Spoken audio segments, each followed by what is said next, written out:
गुरु रामपाल जी परमेश्वर जी की जय हो। परम पिता परमात्मा सारी सृष्टि के रचनहार कुल मालिक असंख्य ब्रह्मांडों के स्वामी जगत गुरु तीनों लोकों में प्रवेश करके सबका भरण पोषण करने वाले राजाधिराज आत्माधार नाथों के नाथ देवों के देव महादेव सर्वेश्वर महेश्वर मृत्युंजय अजरो अमर आदि अनादि सनातनी प्रभु जगत पिता जगदीश्वर श्री श्री 1008 की उपाधि के वास्तविक अधिकारी अकाल मूरत शब्द स्वरूपी राम वासुदेव सर्वगतम ब्रह्म परम पूज्य प्रथम पूज्य परम संत परम पुरुष परम धनी परम दयालु सत्य कबीर हक्का कबीर अल्लाह अकबर बाखबर अल्लाह ताला जगत के तारणहार जगत के मुक्तिदाता जगत के जगन्नाथ हारे के सहारे हिंदुओं के राम मुसलमानों के अल्लाह सिखों के वाहिगुरु ईसाइयों के मसीह दया के सागर दया निधि करुणा के सागर करुणा निधि स्वयंभू परिभू संकट मोचन कष्ट हरण मंगल करण दुख भंजन अविगत कबीर निर्विकार निर्विषम परमात्मा अलय अलेख सतगुरु आदि अनादि सतगुरु असली मर्यादा पुरुषोत्तम असली राम असली कृष्ण असली घनश्याम असली मुरारी राजाओं के राजा महाराजाओं के महाराजा शहंशाहों के शहंशाह सम्राटों के सम्राट भगवानों के भगवान अल्लाहों के अल्लाह प्रभुओं के प्रभु मसीहाओं के मसीह सच्चे वाहिगुरु बाबाओं के बाबा पीरों के पीर सेठों के सेठ जगत सेठ सावड़सा सेठ सर्वगुण संपन्न अनंत कोटि कलाओं के स्वामी अनंत कोटि ब्रह्मांडों के नायक योगियों में महायोगी ध्यानियों में महाध्यानी सिद्धों में परम सिद्ध ज्ञानियों में तत्व ज्ञानी ब्रह्म ज्ञानी महाज्ञानी परम ज्ञानी सर्वश्रेष्ठ ज्ञानी विज्ञानी युवा कबीर समर्थ कबीर असमवात अमित ओजा सच्चे रहनुमा करीम अल्लाह सुभान अल्लाह दुनिया के अंतिम पैगंबर 8 सितंबर 1951 से गांव धनाना जिला सोनीपत हरियाणा भारतवर्ष की पावन भूमि पे पटकट रियल कल की भगवान श्री नारायण साकार हरि श्री बाबा साहिब शब्द स्वरूपी राम संत श्रोमणी सतगुरु रामपाल जी परमेश्वर जी के चरण कमल में साध संगति से जुड़े हुए हम सभी सत्सेवक भाई बहनों का अनंत कोटि दंडवत प्रणाम। सत्साई भाई और बहनों, दया पूज्य गुरुदेव भगवान की सतगुरु रामपाल जी परमेश्वर जी की जिनके विशेष आशीर्वाद से शुभ आशीर्वाद से आप और हम सभी सत्सेवक भाई बहन साध संगति से जुड़कर गुरुदेव के तत्व ज्ञान को आधार बनाकर अपनी आत्मा के कल्याण हेतु भक्ति मार्ग पर दृढ़ता के साथ निरंतर आगे बढ़ रहे हैं।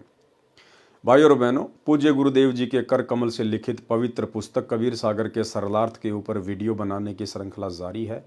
इस श्रृंखला में आज हमारा ये 51 नंबर का वीडियो है। प्रत्येक वीडियो में गुरुदेव के आशीर्वाद से हमें कुछ न कुछ सीखने को मिलता है। साथ ही गुरुदेव के कर कमल से लिखित होने के कारण यदि हम इस पवित्र पुस्तक को पढ़ते हैं या सुनते हैं उससे भी हम ढेर सारे पुण्य के भागी बनते हैं। तो आज के वीडियो में गुरुदेव ने काफ़ी कुछ जगत वाले भाई बहनों के हिसाब से लिखा हुआ है। हम केवल उसको पढ़ेंगे क्योंकि गुरुदेव भगवान ने उन तमाम बातों का अपने सत्संगों में अनेकों बार जिक्र किया हुआ है। इसलिए आप और हम सभी जो उनके शिष्य हैं, उनके फॉलोवर हैं, वे सारी बातें आप और हमें भली भांति से पता हैं, हम उससे परिचित हैं। इसलिए जगत वाले भाई बहनों के लिए हम इन चीज़ों को पढ़ेंगे। तो चलिए आगे बढ़ते हैं। अध्याय कबीर चरित्र बोध का सारांश। अध्याय कबीर चरित्र बोध का सारांश। कबीर सागर में 38वां अध्याय कबीर चरित्र बोध पृष्ठ 1789 पर है। कबीर सागर के यथार्थ ज्ञान को बिगाड़ कर कहीं का नहीं छोड़ा कि इन्होंने जो नकली कबीर पंथी हैं, धर्मदास जी के वंश परंपरा वाले, उन्होंने अपना मनमाना आचरण करते हुए और कबीर सागर में मनमुखी वाणियाँ जोड़ दी हैं, तोड़ दी हैं। हर प्रकार से कबीर सागर के वास्तविक स्वरूप को तोड़ मरोड़ कर बिगाड़ दिया है। कबीर पंथ धर्मदास जी के द्वितीय पुत्र श्री चूड़ामणि, जिसको मुक्तामणि भी कहते हैं, उनसे चला है। इससे काल के 10 पंथ और निकले हैं। 12वां पंथ संत गरीबदास जी गांव छुड़ानी जिला झज्जर प्रांत हरियाणा से चला है। संत गरीबदास जी को स्वयं कबीर परमेश्वर जी मिले थे। उनको संत धर्मदास जी की तरह सत्यलोक लेकर गए थे, फिर वापस पृथ्वी पर शरीर में प्रवेश किया था। अपनी यथार्थ महिमा का परिचय दिया जो संत गरीबदास जी ने आंखों देखा, कानों सुना, ज्ञान अपनी अमृतवाणी में बताया है, जिसको हम सदग्रंथ कहते हैं। संत गरीबदास जी ने कबीर सतगुरु के विषय में बताया है। गरीब गुरु ज्ञान अमान अडोल अबोल है, सतगुरु शब्द सेरी पिछाणी। दास गरीब कबीर सतगुरु मिले, आन अस्त्याना रोप्या छुड़ानी। स्पष्ट हुआ कि संत गरीबदास जी को सन 1727 विक्रमी संवत 1784 में कबीर परमेश्वर जी सतगुरु रूप में मिले थे। आज आप और हमें कबीर परमेश्वर किस रूप में मिले हैं? सतगुरु रूप में। ये परमेश्वर जिंदा बाबा के रूप में, सतगुरु के रूप में प्रकट होते हैं। कौन से कबीर जी मिले थे? गरीब हम सुल्तानी नानक तारे, दादू को उपदेश दिया, जाति जुलाहा भेद न पाया, काशी माहे कबीर हुआ। स्पष्ट हुआ कि संत गरीबदास जी को काशी वाला जुलाहा कबीर सतगुरु मिले थे। वही कबीर जी श्री नानक देव जी सिख धर्म के प्रवर्तक को मिले थे। उस समय परमेश्वर कबीर बंदी छोड़ जी काशी शहर में जुलाही की लीला कर रहे थे। सुल्तानपुर शहर के पास बह रही बेई नदी के किनारे श्री नानक देव जी को मिले थे।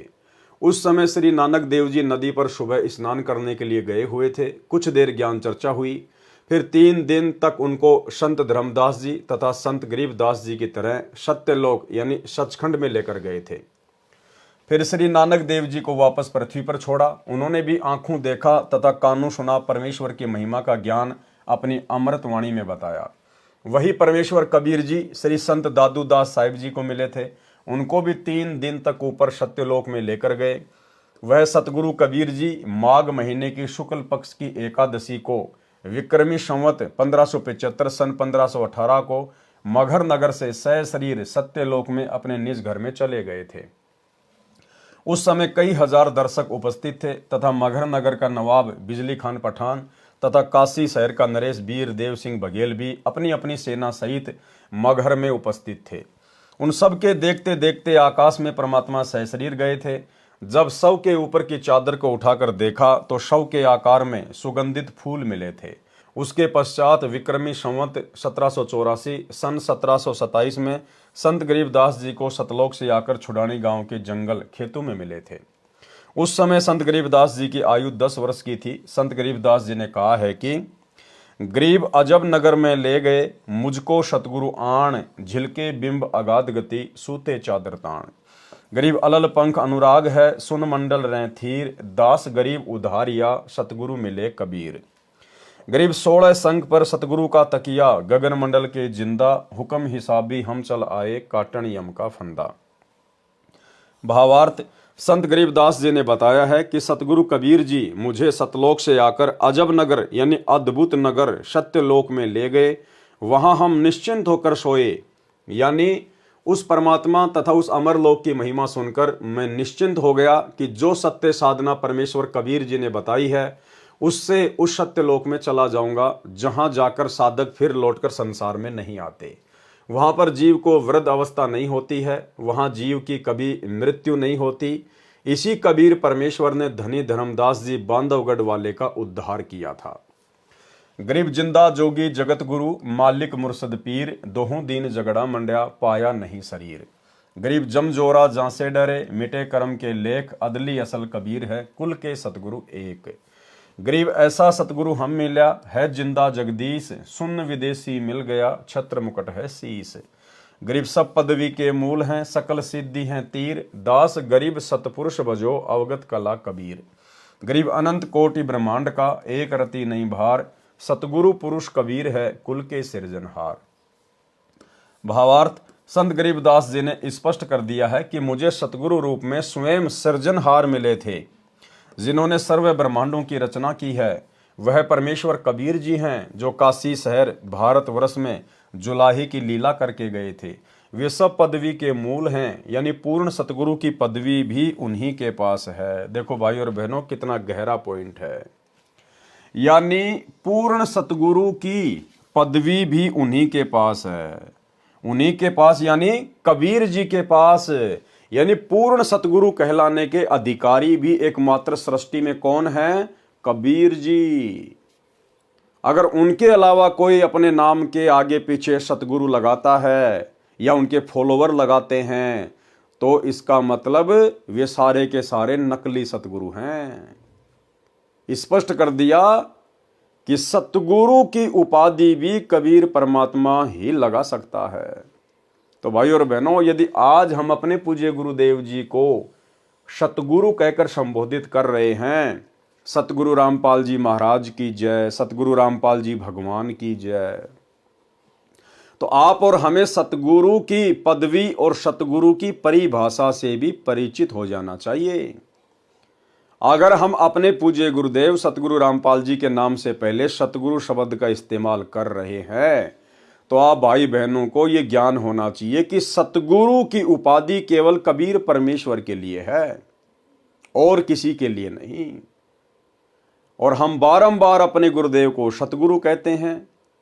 अगर ये सतगुरु की पदवी पूज्य गुरुदेव जी के लिए ना होती तो परमेश्वर हमें कब के मना कर चुके होते कि बच्चों ये सतगुरु की उपाधि तो कबीर जी के लिए है और मैं तो कबीर जी का भेजा हुआ नौकर हूं, उनका दास हूं, उनका गुलाम हूं। तो बच्चों ये सतगुरु की उपाधि मेरे लिए मत लगाया करो। लेकिन कभी भी गुरुदेव ने हमें मना नहीं किया। इसका मतलब हमारे गुरुदेव स्वयं कबीर परमेश्वर हैं, कबीर परमात्मा हैं। इसलिए हम सत्सेवक भाई बहन अपने गुरुदेव की सतगुरु के रूप में, कबीर जी के रूप में पहचान करके और 8 सितंबर के दिन उनका जन्मदिन नहीं मनाते, केवल उनका सतगुरु प्रकट दिवस मनाते हैं। क्योंकि सतगुरु की उपाधि केवल कबीर जी लगा सकते हैं। और अगर हमारे गुरुदेव लगा रहे हैं तो हमारे गुरुदेव कौन हुए? कबीर जी। तो कबीर जी भला फिर माँ के गर्भ से जन्म लेकर कैसे आएगा? इसलिए हम सत्सेवक भाई बहन अपने गुरुदेव को सच्चा सतगुरु मानते हैं, कबीर परमात्मा मानते हैं। इसलिए हम उनका प्रकट दिवस मनाते हैं। और जितने भी सतलोक आश्रम हैं उनसे जुड़े हुए भाई बहन अपने गुरुदेव को कहते तो सतगुरु हैं, लेकिन उनको मानते नहीं हैं। वो तो सतगुरु यानी कबीर जी एक दाढ़ी मूंछ वाली उस नकली फोटो को मानते हैं। इसीलिए तो प्रतिवर्ष 8 सितंबर को अपने गुरुदेव का इन सतलोक आश्रमों में जन्मदिन मनाते हैं। तो भाइयों और बहनों, आप और हमें दृढ़ विश्वास हो जाना चाहिए कि धरती पर एकमात्र कबीर यदि वर्तमान में कोई है तो सतगुरु रामपाल जी हैं। यानी पूर्ण सतगुरु की पदवी भी उन्हीं के पास है, पूर्ण कवि की पदवी भी उन्हीं के पास है, पूर्ण परमात्मा का पद यानी पदवी भी उन्हीं के पास है, सर्व सिद्धियां भी उन्हीं के पास हैं। वे स्वयं सत्य पुरुष कबीर जी हैं, उनकी भक्ति करो। श्री नानक देव जी ने भी कहा है कि फाई सूरत मलुकी भेष ई ठगवाड़ा ठगी देश, खरा सियाणा बहुते बार धानक रूप रहा करतार। गुरु ग्रंथ साहिब प्रश्न नंबर 24 पर लिखा हुआ है। गुरु ग्रंथ साहिब पृष्ठ 721 पर कहा है कि एक अरज गुप्तम पेश तोदर कून करतार, हक्का कबीर करीम तू बे परवरदिगार, नानक बोगोयद जन तूरा तेरे चाकरा पखाक। गुरु ग्रंथ साहिब पृष्ठ 731 पर कहा है कि नीच जाति परदेसी मेरा खिन आवे तिल जावे, जाकी संगत नानक रहंदा क्यों कर मोंडा पावे। भावार्थ श्री नानक देव जी ने स्पष्ट कर दिया है कि जो धानक यानी जुलाहा कबीर है वही करतार यानी सृष्टि का रचनहार, परवरदिगार यानी पालन करता है। वह नीच जाति वाला कभी तो ऊपर सतलोक में चला जाता है, कभी यहाँ पृथ्वी पर विचर रहा होता है। वह बहुत बुद्धिमान है, उसका बहुत भार है यानी समर्थ है। इस कारण से सबसे गुरु भारी है। गुरु माने वजनी भारी भी होता है, गुरु माने बड़ा तथा मार्गदर्शक अर्थ भी होता है। श्री संत दादू दास जी को भी परमेश्वर कबीर जी मिले थे। उन्होंने भी कहा है कि जिसने मुझे निज नाम वास्तविक भक्ति मंत्र दिया है वह मेरा गुरु है, वही सृजनहार है, अन्य कोई नहीं है। जिन मोको निज नाम दिया सोई सतगुरु हमार, दादू दूसरा कोई नहीं कबीर सृजनहार। संत धर्मदास जी बांधवगढ़ वाले ने भी कहा है, ज्ञान प्रकाश बोध पृष्ठ 57 481 से 59 483 पर प्रमाण है। धर्मदास जी ने बहुत हट किया कि हे सतगुरु मुझे वह सतलोक दिखा दो जिसकी महिमा आपने बताई है, तथा मुझे उस सत्य पुरुष के दर्शन करा दो जिसने आपको नीचे भेजा है, जो सर्व की उत्पत्ति करता है। परमेश्वर कबीर जी ने धर्मदास जी को बहुत समझाया कि आप ये हट क्यों कर रहे हो, मैं जैसी साधना बताऊं वैसा करते रहो। जब शरीर त्याग कर जाओगे तो उस लोक तथा सत्य पुरुष को देख लेना। लेकिन धर्मदास जी ने बहुत अधिक विनय की कि हे प्रभु मैं आपके निहोरे निकालता हूं, यानी आपसे बार बार विनय कर रहा हूं, मुझे पुरुष के दर्शन कराओ। हो प्रभु चिंत्यागण करूं मोरा, पुरुष दर्श कराओ करूं निहोरा। परमेश्वर कबीर जी ने कहा है कि धर्मदास ये हट का करहूं, मानहूं शब्द शीस पर धरहूं। हमारा नाम गहे पुरुष पर जय है, बिना नाम वहां जान न पह है। परमेश्वर कबीर जी ने कहा कि हे धर्मदास, ये हट क्यों कर रहे हो? आप हमारे से दीक्षा लो, दीक्षा मंत्र लिए बिना वहां जाया नहीं जा सकता। धर्मदास जी ने कहा कि हे प्रभु, आपके ज्ञान के आप ही साक्षी हैं, किसी अन्य ने यह भेद बताया नहीं। इसलिए परमेश्वर का दर्शन करने से सब संशय समाप्त हो जाएंगे, अन्यथा दिल में रेख यानी शंका बनी रहेगी। धर्मदास चित बहुत सकाने, चरण टेकी बहुत बिनती ठाने। हो प्रभु सत्य कहो तोई पाई, तुम ते कछु दुचिताई नाही। हो प्रभु बरणयु जो लोक की शोभा, ताते आही मोर मन लोभा। तव लीला बहुते हम देखा, पुरुष दरस बिनु रहे ही रेखा। धर्मदास जी के बार बार विनय करने पर परमेश्वर कबीर जी ने धर्मदास जी को प्रथम मंत्र, जो 5 नाम का ब्रह्म गायत्री मंत्र है, उसकी दीक्षा दी। अब देखो भाई और बहनों, धर्मदास जी को परमात्मा ने केवल बीच बीच के 5 मंत्र ही दिए थे। जो प्रथम मंत्र 7 मंत्र का आज आप और हमें दिया जा रहा है, स्पष्ट लिख दिया गुरुदेव भगवान ने कि धर्मदास जी को केवल बीच बीच के 5 मंत्र ही दिए थे। तो भला धर्मदास जी का मोक्ष कैसे हो जाएगा? मोक्ष का प्राइम टाइम तो आज है, वर्तमान का समय। इस समय उन सभी आत्माओं को परमेश्वर दोबारा से जन्म देंगे। कबीर जी ने धर्मदास जी को प्रथम मंत्र, जो 5 नाम का ब्रह्म गायत्री मंत्र है, उसकी दीक्षा दी। ये भूर्भुव स्व वाला नहीं, अन्य मंत्र हैं। फिर धर्मदास का शरीर पृथ्वी पर छोड़कर आत्मा को ऊपर सत्यलोक में लेकर गए। 3 दिन रात ऊपर रखे। वहां कबीर जी ही परमेश्वर के सिंहासन पर विराजमान थे। उनके शरीर के बाल यानी रोम का प्रकाश करोड़ सूर्यों तथा करोड़ चंद्रमाओं के मिले जुले प्रकाश से भी अधिक था। वहां पर स्त्री पुरुष रूप में मानव रहते हैं। उनके शरीर का प्रकाश पुरुष का 16 सूर्यों जितना है। वहां पर सब एक दूसरे से प्रेम से मिलते हैं। बहुत से सतलोकवासी नर नारी मिलकर नाचते गाते हुए धर्मदास जी को उस स्थान पर लेकर गए जहां पर स्वयं कबीर जी ही तेजोमय शरीर में तख्त यानी सिंहासन पर बैठे थे। सर्व लोक तथा सत्य पुरुष के दर्शन करके एक स्थान पर धर्मदास जी को आदर के साथ वहां के निवासियों ने बैठाया। फिर परमेश्वर कबीर जी तेजोमय शरीर में सिंहासन छोड़कर वहां पर आए। धर्मदास जी शर्मिंदा हो गए, लज्जावश होकर कहने लगे कि पुरुष अरु कबीर देखा एक भाई, धर्मदास पुनि रह लजाई। धर्मदास ने देखा कि भाई नीचे जो मेरे गुरु हैं, जो कबीर जी हैं, जो मेरे गुरु रूप में नीचे भूमिका कर रहे हैं, और ऊपर जो मैंने सिंहासन पर जो तेजोमय शरीर देखा है, ये तो दोनों एक ही शक्ति हैं। ये पुरुष और कबीर जी यानी मेरे गुरु जी दोनों एक ही हैं। धर्मदास शर्म के मारे पानी पानी हो गया कि हे गुरुदेव, मैंने आपके ऊपर पृथ्वी लोक पर विश्वास क्यों नहीं किया? मैंने आपको वहीं पे परमात्मा क्यों नहीं माना? ठीक इसी प्रकार भाइयों और बहनों, वही कबीर परमेश्वर जो अपने एक रूप में सतलोक में सिंहासन पर तेजोमय रूप में बैठे हैं, आज वे ही स्वयं हमारे पूज्य गुरुदेव जी की भूमिका नीचे कर रहे हैं। इसलिए हम भाई बहनों को ये तनिक भी शंका नहीं होनी चाहिए कि हमारे पूज्य गुरुदेव सतगुरु रामपाल जी के अलावा कहीं और कोई कबीर परमात्मा दूसरा भी होगा। एकमात्र यही परमेश्वर हैं, और ये चाहें तो अपने अरबों खरबों जितने चाहे उतने रूप बनाकर कहीं भी लीला कर सकते हैं। लेकिन भगत का ये लक्षण होता है कि अपने गुरु के अलावा किसी और में कबीर परमात्मा ना देखे। पुरुष अरु कबीर देखा एक भाई, धर्मदास पुनि रहे लजाई। पुरुष दरस करी आए तवां, प्रथम कबीर बैठाए जवां। यहाँ कबीर बैठे पुनि देखा, कला पुरुष तन अचरज पेखा। का अजगुत के नेहू भाई, वहां मोहे प्रतीत न आई। धाय चरण अति सकुचाई, हे प्रभु तो परिचय अब हम पाई। ये शोभा कस वहां छुपावा, कैसे नहीं जग में प्रकट दिखावा। भावार्थ, जब धर्मदास जी ने परमेश्वर को सतलोक में अपने वास्तविक सत्य पुरुष रूप में देखा तो कहा कि मेरे को अब आपका वास्तविक परिचय हुआ है। आप सत्य पुरुष स्वयं ही संसार में कबीर दास कहलाते हो। आपने यह वास्तविक शोभा नीचे पृथ्वी पर क्यों छुपा रखी है?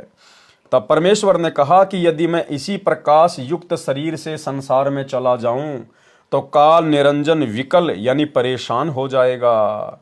सब जीव मेरे से लगन लगाएंगे, ये मैं नहीं करूंगा, क्योंकि जब तक जीव को ज्ञान नहीं होगा और उसकी भक्ति की शक्ति पूरी नहीं होगी तब तक सत्य लोक में स्थायी निवास नहीं मिल सकता। धर्मदास जी को परमेश्वर ने कहा कि जब मैं नीचे सतगुरु रूप में जाता हूं, अपने आप को छुपा के लीला करता हूं, तो इसके दो कारण हैं। सबसे पहला कारण तो ये, यदि इस काल को इस बात का पता चल जाए कि ये वही कबीर परमात्मा है जिसने मुझे सत्यलोक से निकाला था, तो इसका कलेजा फट जाएगा, इसका कलेजा। और दूसरा, यदि मैं वहाँ अपने वास्तविक रूप में चला जाऊं तो सारे जीव मेरे पीछे पड़ जाएंगे, मेरे ज्ञान को कोई सुनेगा ही नहीं, कोई मानेगा ही नहीं। जैसे भाई और बहनों, आजकल ये पर्चियां निकालने वाले बाबा, दुनिया भर के लोग वहाँ पर जा रहे हैं, ना कोई ज्ञान है, ना कोई समाधान है, ना कोई भक्ति मार्ग है, बस खाली चमत्कार के पीछे लगे हुए हैं।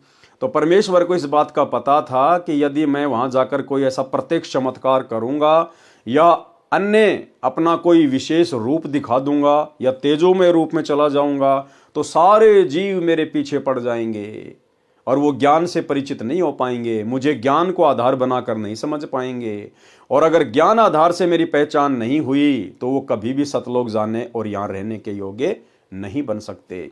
इसलिए गुरुदेव भगवान ने वर्तमान में अपने आप को छुपाया हुआ है और ज्ञान से हमने इनकी पहचान करनी पड़ेगी, क्योंकि जितनी आवश्यकता है उससे कई गुना ज़्यादा ज्ञान गुरुदेव ने अपनी पहचान करवाने के लिए आप और हमें अपने सत्संगों में दे दिया है।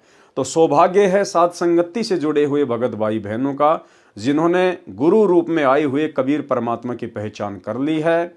और उसके बाद जो नकली कबीर संसार में प्रचलित है, एक दाढ़ी मूंछ वाली फोटो, मुर्दा फोटो जिसको कबीर दास कहते हैं, उस फोटो को हम सभी सत्सेवक भाई बहनों ने अपने अपने घर से, दरबार से, लोकेट से हमने बिल्कुल बाहर निकाल फेंका है, क्योंकि हमने अपने गुरु को ही कबीर भगवान मान लिया है।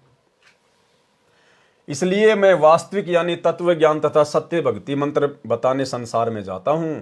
जो मुझ पर विश्वास करके मंत्र जाप करेगा तो वह निश्चय मुक्ति प्राप्त करके इस लोक में आएगा। जो मुझ पर विश्वास करके, गुरुदेव कह रहे हैं कि जो मुझ पर विश्वास करेगा और मुझे कबीर मानकर यानी अपने गुरु को ही कबीर परमात्मा मान के जो भक्ति करेगा वही मोक्ष का अधिकारी होगा। तो ये मोक्ष के अधिकारी तो वर्तमान में केवल सत्सेवक भाई बहन हैं। बाकी सतलोक आश्रमों में तो ना जाने कितने परमात्मा हैं। जब जून का महीना आता है तो दाढ़ी मूंछ वाले कबीर जी को परमात्मा मान के, कबीर जी मान के उनका कबीर प्रकट दिवस मना लिया जाता है। जब गरीबदास जी का बोध दिवस आता है तो उनको भगवान मान लिया जाता है। जब संत रामपाल जी का अवतरण दिवस आता है तो उनको भगवान मान लिया जाता है। तो भाई और बहनों, आश्रमों से जुड़े हुए भाई बहनों का तो कोई स्टैंड ही नहीं है।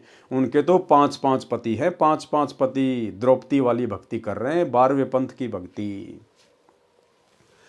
धर्मदास जी ने यह भी प्रार्थना की कि मुझको यहीं रख लो, उस काल के लोक में ना भेजो भगवान। हे साहिब अब वहां न जाही, ये सुख तज कहाँ जुराही। वह तो यमदेश अपर बल काला, नहीं जानो वहां होत बेहाला। परमेश्वर कबीर जी ने धर्मदास जी को समझाया कि आप पृथ्वी पर जाओ, मैं सदा तुम्हारे साथ रहूंगा। आपने जो आंखों सतलोक की शोभा, सुख तथा परमेश्वर देखा है, ये संसार के जीवों को बताओ, अपना साक्ष्य देकर उनको विश्वास दिलाओ। सत्य भक्ति करके भक्ति धन संचित करके यहाँ आओ। धर्मदास तो है चिंता नाही, तुमरे संग हम सदा रहाई। तुम देख सत्य लोक प्रभाओ, हंसन सत्य पुरुष संदेश सुनाओ। धर्मदास जी ने परमेश्वर कबीर जी के आदेश का पालन करके पृथ्वी पर शरीर में प्रवेश किया तथा परिजन मृत जानकर रो रहे थे, उनको शांति हुई। धर्मदास जी को विश्वास हुआ कि मैंने कोई स्वप्न नहीं देखा है, वास्तव में शरीर त्याग कर सूक्ष्म शरीर से परमेश्वर तथा सत्यलोक के दर्शन करके लौटा हूँ। छिन एक में जग में चली आए, पैठी दे में धर्मनी अकुलाए। कई दिवस यहाँ मन नहीं लाग्या, जैसे गहरी नींद जन जागा। धर्मदास गए सतगुरु शरणा, बैठे काशी तारन तरना। परयूं चरण गही साहब केरा, करी बिनती सुख घनेरा। धन्य साहिब तुम सतपुरुष अरु सत्य पुरुष आप हो, तब लीला को लखे तुमरो अनंत प्रताप हो। त्रिदेव मुनि नारद कोई न पार तुम्हारा पाए हो, ता हंस के भाग सराइये जो शरण तुम्हारी आए हो। निर्गुण सरगुण अनादि तुम हो, अविगत अगम अथा, गुप्त भये जग में फिरो, को पावे तुमरो था। इस प्रकार उपरोक्त सर्व प्रत्यक्ष दृष्टा महापुरुषों ने स्पष्ट किया कि जो काशी में धानक यानी जुलाहे की भूमिका भी किया करता था वह स्वयं सत्य पुरुष है। परमेश्वर कबीर जी ने भी स्वामी रामानंद जी आचार्य को अपना परिचय दिया था। कहा था कि हम ही अलख अल्लाह हैं, कुतुब गोश अरुपीर, गरीबदास खालिक धनी, हमरा नाम कबीर। ए स्वामी सृष्टा में सृष्टि हमारे तीर, दास गरीब अदर बसूं, अविगत सत्य कबीर। स्वामी रामानंद काशी वाले आचार्य को भी परमेश्वर कबीर जी, संत धर्मदास जी, संत गरीबदास जी, संत दादू जी तथा संत नानक देव जी की तरह सत्यलोक में ले जाकर अपना परिचय करवाकर पृथ्वी पर शरीर में छोड़ा था। स्वामी रामानंद जी ने भी कहा था कि तहाँ वहाँ चित चक्रित भया, देख फजल दरबार, दास गरीब सिजदा किया, हम पाए दीदार। बोलत रामानंद जी सुनो कबीर करतार, गरीब दास सब रूप में तुम ही बोलनहार। तुम साहिब तुम संत हो, तुम सतगुरु तुम हंस, गरीब दास तुम रूप बिना और न दूजा अंश। मैं भगता मुक्ता भया, किया कर्म कुल नाश, गरीब दास अविगत मिले, मेटी मन की प्यास। दोनों ठोर है एक तू, भया एक से दोए, गरीब दास हम कारणे आए हो मगजोए। बोले रामानंद जी सुनो कबीर सुभान, गरीब दास मुक्त भये, उधरे पिंड और प्राण। गोष्ठी रामानंद से काशी नगर मंजार, गरीब दास जिंद पीर के हम पाए दीदार। उपरोक्त परमाणु से स्पष्ट हुआ कि काशी में कपड़ा बुनने वाला जुलाहा कबीर ही पूर्ण परमात्मा है, सर्व का रचनहार है। बड़ी विडंबना है कि मुझदास रामपाल दास के अतिरिक्त सब कबीर पंथी कहते हैं कि सत्य पुरुष तो निराकार है, सतलोक में केवल प्रकाश है। कबीर जी उस सत्य पुरुष द्वारा भेजे गए ज्ञानी पुरुष थे। यानी जितने भी साधु संत महात्मा हैं या कबीर पंथी हैं वे सब कबीर जी को केवल एक सतगुरु मानते हैं, कबीर जी का भेजा हुआ कोई अंश मानते हैं। कोई भी ये नहीं मानता कि कबीर जी खुद ही सत्य पुरुष हैं। कबीर जी उस सत्य पुरुष द्वारा भेजे गए ज्ञानी पुरुष थे, यानी सतगुरु थे, वे सत्य पुरुष नहीं थे। ठीक इसी प्रकार भाइयों और बहनों, वर्तमान में साध संगति से जुड़े हुए सत्सेवक भाई बहनों के अलावा ना ही तो हमारे खुद के सतलोक आश्रमों से जुड़े हुए भाई बहन मानते हैं और ना ही दुनिया वाले मानते हैं। दुनिया वाले तो भला मानेंगे कैसे उनके शरण में आए बिना। फिलहाल हमारे खुद के गुरु भाई बहन जो सतलोक आश्रमों से जुड़े हुए हैं वो भी नहीं मानते कि सतगुरु रामपाल जी खुद ही सत्य पुरुष हैं। वे सतगुरु रामपाल जी को कबीर जी का अवतार मानते हैं, उनके द्वारा भेजा गया कोई हंस मानते हैं। तो ठीक वही स्थिति जगत में जो नकली कबीर पंथियों की है, जो कबीर जी को परमात्मा ना मान के कबीर जी का भेजा हुआ दास मानते हैं, ठीक इसी प्रकार वही स्थिति सतगुरु रामपाल जी के पंथ में सतलोक आश्रमों से जुड़े हुए 90% भगत भाई बहनों की है। वे अपने गुरु को कबीर जी नहीं मानते, वे अपने गुरु को कबीर जी का भेजा हुआ दास मानते हैं। तो जिस प्रकार वो विशेष दया परमेश्वर अपने आप को छुपाते हुए कह रहे हैं गुरुदेव भगवान कि केवल मेरे ऊपर दया हुई है, जो कबीर जी को परमात्मा मानता है बाकी कोई नहीं मानता। ठीक इसी प्रकार भाइयों और बहनों, हम साध संगति से जुड़े हुए सत्सेवक भाई बहनों के ऊपर ही सतगुरु रूप में आए हुए कबीर जी को पहचानने की दया हुई है। कबीर जी उस सत्य पुरुष द्वारा भेजे गए ज्ञानी पुरुष थे, यानी सतगुरु थे, वे सत्य पुरुष नहीं थे। इससे स्पष्ट हो जाता है कि जो कबीर पंथ चला रहे हैं वे वास्तविकता से परिचित नहीं है, केवल उवाबाई का ज्ञान बताते हैं। ठीक इसी प्रकार जितने भी लोग ये सतलोक आश्रम चला रहे हैं ये वास्तविक ज्ञान से परिचित नहीं है, केवल उवाबाई का ज्ञान बक रहे हैं। उवाबाई का ज्ञान, अपने गुरु को अभी तक नहीं पहचान पा रहे। कबीर सागर में पृष्ठ पर कबीर चरित्र बोध में गलत लिखा है कि सत्य पुरुष की आज्ञा। सत्य पुरुष ने ज्ञानी जी से कहा कि हे ज्ञानी जी, काल पुरुष ने समस्त जीवों को फंसाकर मार लिया है, जीव मेरे लोक में नहीं आता। मैंने सुकृत जी धर्मदास को सत्य पंथ के प्रचार के लिए पृथ्वी पर भेजा था, उसको काल पुरुष ने धोखा देकर लोकवेद में फंसा लिया है। आप पृथ्वी पर जाओ और सुकृत जी को चेताकर मुक्ति पंथ प्रकट करो। तब ज्ञानी जी कबीर जी सत्य पुरुष की आज्ञा सिरोधार्य कर दंडवत प्रणाम करके सत्यलोक से विदा हुए। कबीर साहिब का काशी में प्रकट होना भी गलत लिखा है।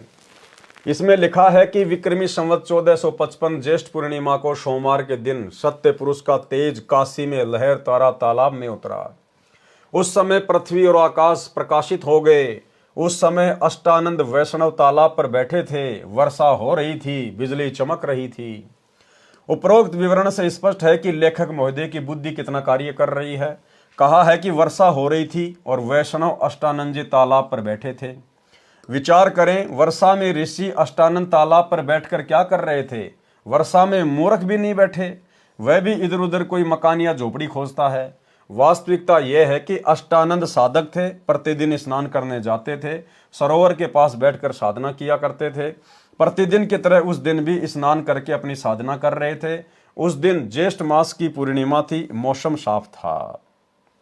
अब भाई और बहनों, कौन बता सकता है ये बातें। नकली कबीर पंथियों ने तो उबाई बक दी कि जब कबीर जी काशी में लहर तारा तालाब पर प्रकट हुए तो बरसात हो रही थी। अब ये वही कबीर परमात्मा जो आज पुण्य धरती पर प्रकट हुए हैं सतगुरु रामपाल जी के रूप में, वे ही बता सकते हैं कि उस समय मौसम कैसा था। तो गुरुदेव भगवान अपने कर कमल से लिख रहे हैं कि उस दिन मौसम साफ था, कोई बरसात वगैरह नहीं हो रही थी। सरोवर के पास बैठकर साधना किया करते थे, प्रतिदिन की तरह उस दिन भी स्नान करके अपनी साधना कर रहे थे। उस दिन ज्येष्ठ मास की पूर्णिमा थी और मौसम साफ था। फिर लिखा है कि नीरू अपनी पत्नी को ससुराल से प्रथम बार लिए चला आ रहा था। नीमा को प्यास लगी, वह पानी पीने तालाब पर गई, वहां से बालक उठा लाई। फिर नीरू नीमा को जन्मजात मुसलमान बताया है। जैसा कि आप जी ने कबीर चरित्र बोध पृष्ठ 1790 पर लिखा विवरण पढ़ा कि लेखक ने सत्य पुरुष की आज्ञा से यानी कबीर जी का पृथ्वी पर आना लिखा है। इससे स्पष्ट है कि ये पुराने कबीरपंथी श्रद्धालु वास्तविकता से अपरिचित होने से कबीर जी का गलत प्रचार कर रहे थे। यथार्थ कबीर चरित्र बोध कृपया निम्न पढ़ें। यथार्थ कबीर प्राकाटे प्रकरण। कबीर साहिब चारों युगों में आते हैं। गरीब सतगुरु पुरुष कबीर है। चारों युग परवान, झूठे गुरुआ मर गए, हो गए भूत मशान। सतयुग में कबीर देव यानी कबीर साहिब का शत सुकृत नाम से प्राकाट्य। तत्व ज्ञान के अभाव से श्रद्धालु शंका व्यक्त करते हैं कि जुलाहे रूप में कबीर जी तो विक्रमी संवत 1455 सन 1398 में काशी में हुए थे। वेदों में कबीर देव यही काशी वाला जुलाहा धाणक कैसे पूर्ण परमात्मा हो सकता है। इस विषय में दास संत रामपाल दास की प्रार्थना है कि यही पूर्ण परमात्मा कबीर देव कबीर परमेश्वर वेदों के ज्ञान से पहले भी सतलोक में विद्यमान थे तथा अपना वास्तविक ज्ञान तत्व ज्ञान देने के लिए चारों युगों में भी स्वयं प्रकट हुए हैं। सतयुग में सतसुकृत नाम से, त्रेता युग में मुनिंद्र नाम से, द्वापर युग में करुणामय नाम से तथा कलयुग में वास्तविक कबीर देव कबीर प्रभु नाम से प्रकट हुए हैं। इसके अतिरिक्त अन्य रूप धारण करके कभी भी प्रकट होकर अपनी लीला करके अंतर्ध्यान हो जाते हैं। उस समय लीला करने आए परमेश्वर को प्रभु चाहने वाले श्रद्धालु नहीं पहचान सके, क्योंकि सर्व महर्षियों व संत कहलाने वालों ने प्रभु को निराकार बताया है।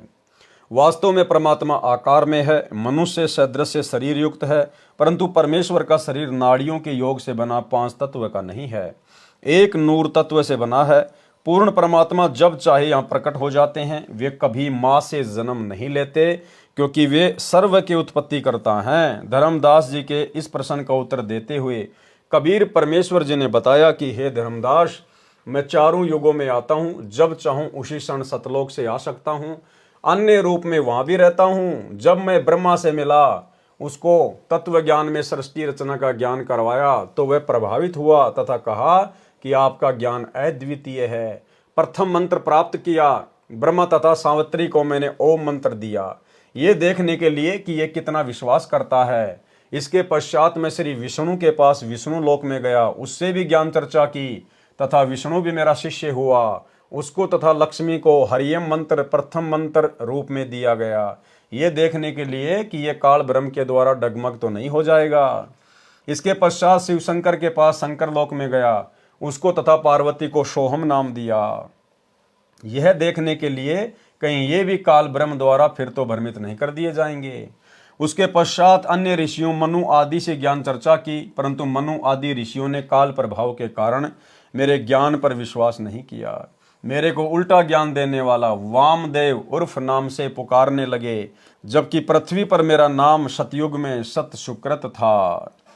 कुछ दिनों पश्चात मैं फिर से ब्रह्मा के पास गया। ब्रह्मा से ज्ञान चर्चा करनी चाहिए, तो ब्रह्मा जी ने अरुचि दिखाई, क्योंकि जब काल ब्रह्म ने देखा कि मेरे ज्येष्ठ पुत्र ब्रह्मा को तत्व ज्ञान से परिचित किया जा रहा है, उसने सोचा यदि मेरा पुत्र तत्व ज्ञान से परिचित हो गया तो मेरे से घृणा करेगा तथा जीव उत्पत्ति नहीं हो पाएगी। मेरा उदर कैसे भरेगा, क्योंकि काल ब्रह्म को 1,00,000 मानव शरीरधारी जीवों को प्रतिदिन खाने का श्राप लगा है।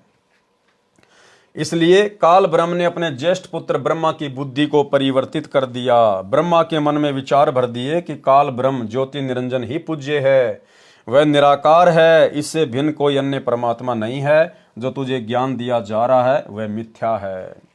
अब भाई और बहनों, तत्व ज्ञान क्या कहता है? क्योंकि गुरुदेव भगवान हमें कहते हैं कि तत्व भेद इक न्यारा रे साधु भाई, तत्व भेद इक न्यारा। एक होता है तत्व ज्ञान और एक होता है तत्व भेद। अब परमेश्वर यहां पर ऐसा क्यों लिख रहे हैं कि जब मैं दोबारा ब्रह्मा जी के पास गया तो काल ने उसकी बुद्धि में आकर उसको भ्रमित कर दिया और सतनाम नहीं लेने दिया। उसने मेरी बातों के ऊपर विश्वास नहीं किया। भाई और बहनों, असल में जिस समय कबीर परमात्मा दोबारा सतनाम देने के लिए ब्रह्मा जी के पास गए थे, या विष्णु के पास या शंकर के पास, और उन्होंने जो अरुचि दिखाई थी, वो अरुचि कबीर परमेश्वर की प्रेरणा थी।